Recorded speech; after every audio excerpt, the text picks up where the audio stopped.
So let's go to number 8. Maintain accurate and updated bidding costs. There's Yeah. some pretty cool software out there that can help with some of this stuff.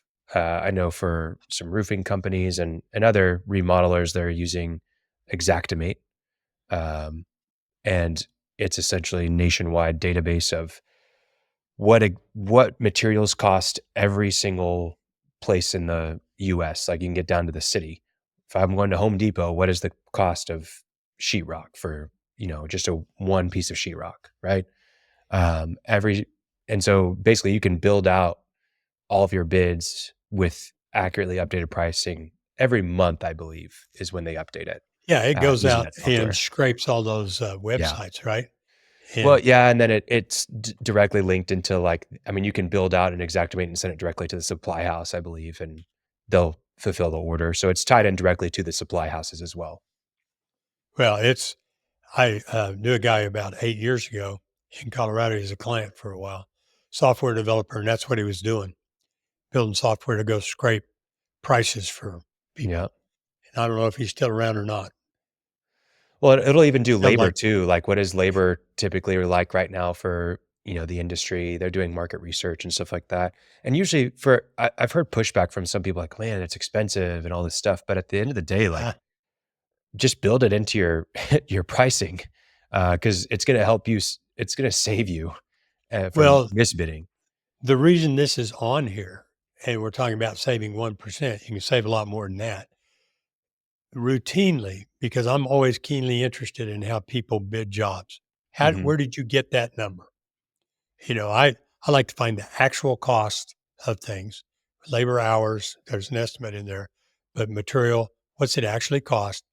And then divide it by zero point 0.6 to get a 40% margin, whatever our margin is. But that's not what people do. Some people do, but that's not what everybody does. They will have some rule of thumb that they've always carried around in their mind about Yeah. how much a yard of concrete costs laid in a 4-inch patio, or uh, how much does a dumpster cost? I mean, they have these numbers, and then they do things like, well, if I'm going to charge for concrete, I got to charge for the guy that's going to put it in too. Anyway, so you got this kind of composite number that's got material costs and labor costs. Pretty soon, you really don't know what things cost you. Yeah. But maybe when you first put that spreadsheet or whatever method you're using to keep track of it together, it was pretty good.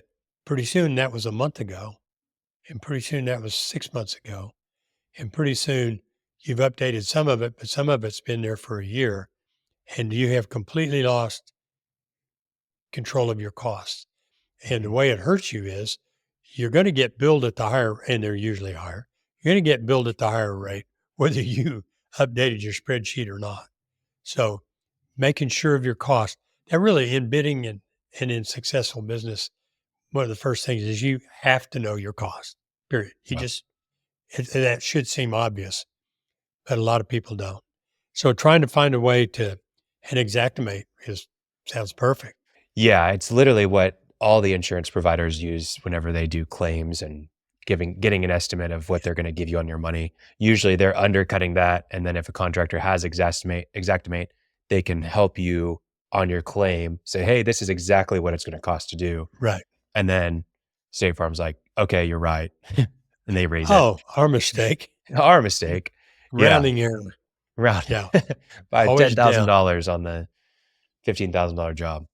Anyways, okay, well, I think this one ties directly into point 9. I'm calling it point 9, Martin, but job cost accounting.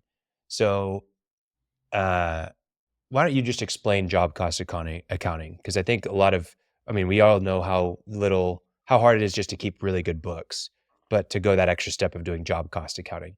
Can you explain the benefit? I Well, think we have some episodes on this, but job cost accounting means that every dollar of revenue is assigned to a job, not mhm, just revenue. It came from this job, and every cost, every expense, labor, materials, and commissions, and so on, are allocated to that job. So you can see, did I make money? Did I make a margin on this job?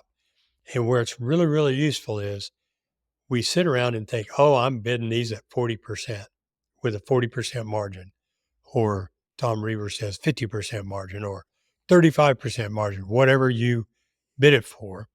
Then you go look at your books after the job's all done, if you've done job costing, and you find out, oh, what I actually made was 12. I'm thinking of a literal example right now in my head. So that's an opportunity to manage your business and understand and say, how did my 40% estimate become a 12% reality? And that has to be in real time. It's not much use to look back at your records from 4 years ago and go, oh, we really blew it on that job. Yeah. If we're doing it real time, doing it currently, uh, you're finding out.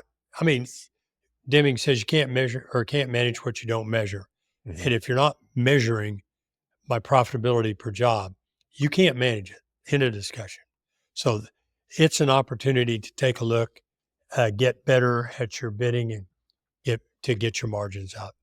Yeah, I think with the job cost accounting, it's a heavy lift for a lot of people because it's so integrated between your books and your operations, and it can be just a challenge. But I think if you find the right bookkeeper, if you use the right software, I know Builder Trend for any remodelers out there is a great one that if you do it right, you can get your job costing in there and your bidding costs in there to really, be streamlining that process.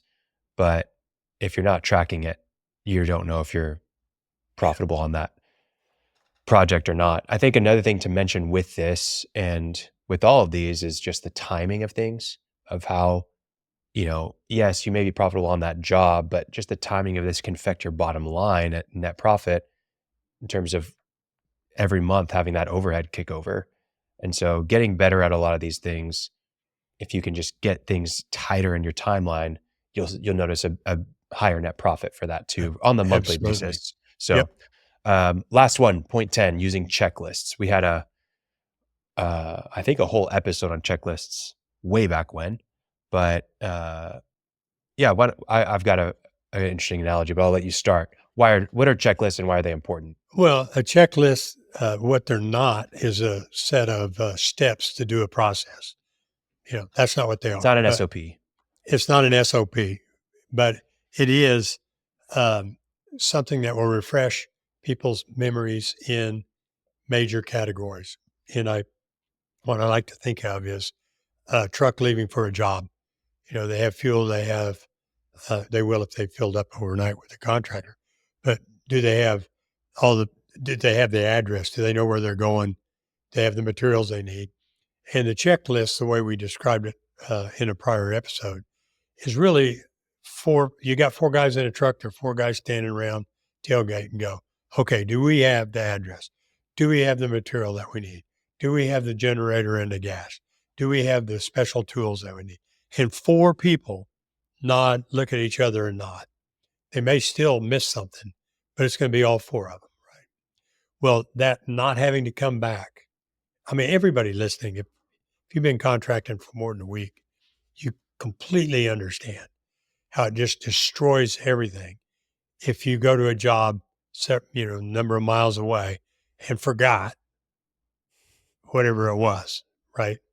And you have to go back to the shop. You got four guys doing make work, busy work, while you go get what you forgot. So checklists are just huge for every part of it, but very easily can save you a percent in your margins.